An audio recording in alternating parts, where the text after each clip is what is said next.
Well, I'm led underneath the vehicle now with my head virtually in line with the centre of the gearbox so that I can get to everything, and we'll be undoing the two lower bolts that, as we're looking at them, are at 5 o'clock and 7 o'clock.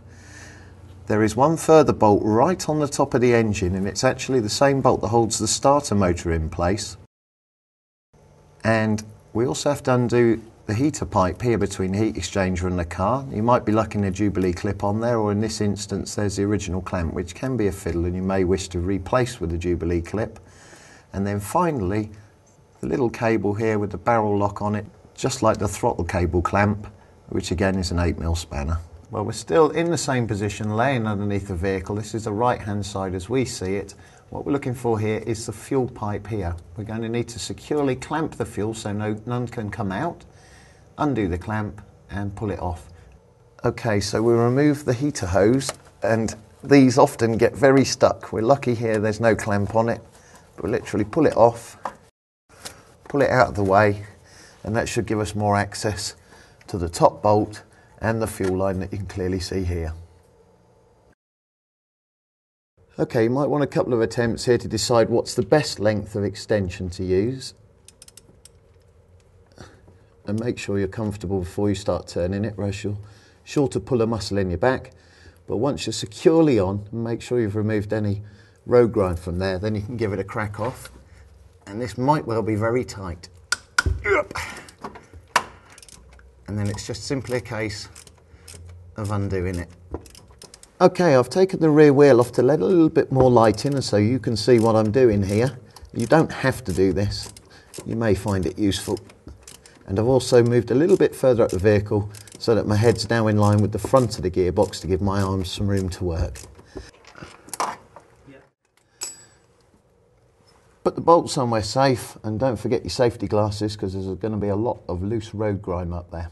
Okay, so we'll tackle the little heater cable clamp now. It's exactly the same as the one for the throttle cable, and it's probably at best to stick some WD-40 on it before you start doing the whole job. I hadn't, and we were lucky that this one came undone. On the other side the cable's already broken, so we don't need to worry about it. So you just undo it and withdraw the cable, and then just make sure, yet again, that you put the little barrel clamp somewhere safe so that you can find it later. The flywheel oil seal's been leaking on this one for a long time, so we'll give it a good clean off, and unfortunately the oil has been here so long that it's actually made the gearbox mounts very, very spongy, and they're more than likely going to need replacing. So it's time to undo the lower nuts now. They're 17mm. Now 9 times out of 10 you won't be able to get a socket on it, so you'll need a spanner, and they can be very tight. This one is moving.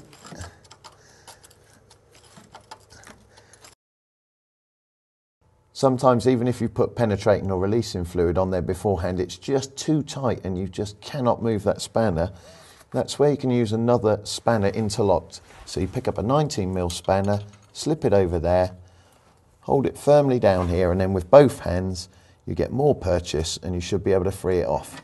Even a little weakling can do it with the extra spanner.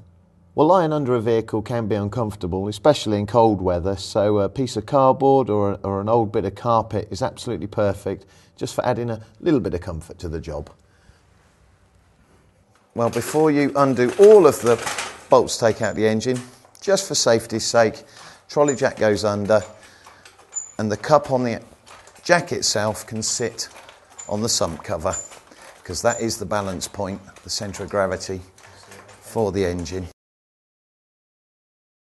We're going to tackle the last of the 4 engine bolts now then, and unfortunately it's very difficult to get to. Now you please make sure you've got your trolley jack in place to support the weight of the engine, and make sure you don't trip over the handle. And you have to go in right behind the fan housing. I'm afraid it is a contortionist job, this. Make sure you don't get your arm stuck, and always a good idea to have a friend handy to ring an ambulance and a fireman to extract your arm in case it gets stuck. You can use your thumb on there. Make sure there's no wiring loom in case somebody's run some extra wires down. And they can be really tight. And it's certainly not my most favourite one. And you don't want your arm to lock up while you're in this position. But if you're finding it a struggle, just take your arm out, go for a walk, think about something else. Don't get angry doing this job. It will end up in tears. I always leave clamping the fuel line till last, and that way I know the job's been done. It's really important.